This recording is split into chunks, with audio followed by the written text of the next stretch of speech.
So Michael, as well, you spoke a wee bit there about transfers.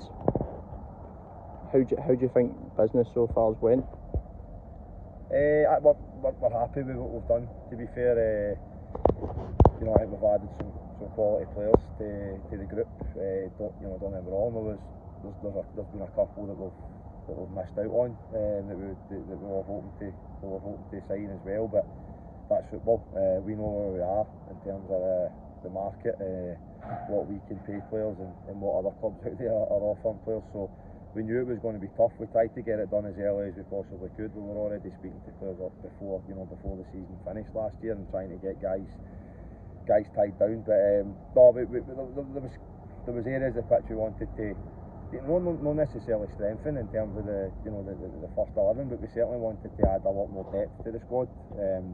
Last year there was too many Saturdays where we were short. We had maybe 11 or 12 first team players and we were filling the bench with under 20s, which is great to be able to do that, and some of the under 20s have really benefited from that and excelled for it. But we wanted to be in a position next year where we've got a right good group of 18 who are all capable of playing in the starting 11, and I think we're not far away from getting that. We're still in discussions with another one or two. We've got a couple that will come in at pre-season as well for us to have a look at.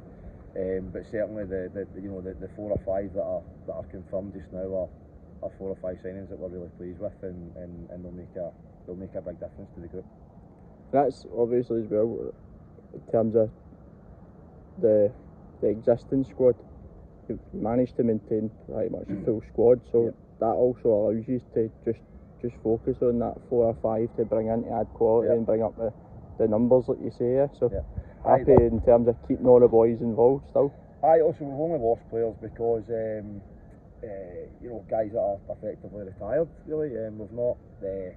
Nobody wanted to move on, which was great. Don't get me wrong. Some of these players had other teams that were sniffing around them, but they've enjoyed their time here. They enjoyed their season. They enjoyed being here. Enjoy the environment that we've created, and they enjoy playing here. So delighted to keep all the boys, because they ultimately they were the ones that got us promoted. A large bulk of them coming with us already for Hastings when we originally made the move. So that was important. That was the first thing we had to do, was get the current squad tied down, and it's brilliant to have that commitment for them. That was the most important thing. And then once we knew who we had and who we didn't have, then it was a case of identifying where we felt that we had to, like I say, add that depth to the squad, and we've done that. So there was, like I say, there was 3 or 4 kind of key areas that we thought we were a little bit weak in terms of, no quality numbers, just strength in numbers, and we've now added that. So we should be in a position next year where we've got two players fighting for each position, and that's going to be massive going into Division 1. And listen, a couple of these boys that are coming in are good experienced players as well, that have played in higher divisions as well, which are going to bring that added experience, that a bit more kind of knowledge of the of this level, which should hopefully stand us in good stead. And because we know it's going to be tough, and we need to be, I said to you before when we finished last season, we want to go in here and make an impact. We don't just want to go and make up the numbers. So we're really hoping that these boys can come in and help us achieve that. Lastly as well, mate, obviously we're fortunate that all the training sessions and even our pre-season friendlies in terms of home ones are all going to be based at Stepford again. Between ourselves, the guys in the committee, everybody seems to have built up a really strong relationship with the guys there. Yeah. The guys at Stepford have been different class. I can't speak highly enough of them.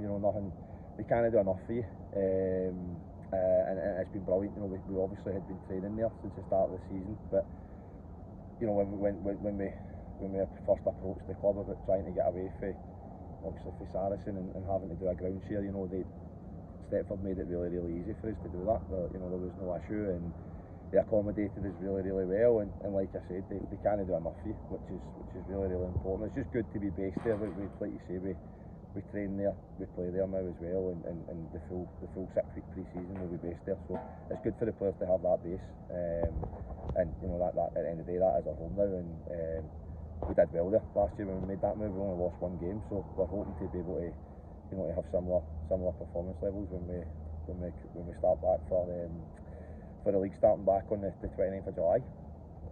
Thanks a lot, mate. All the best for the season. No bother, mate. Cheers.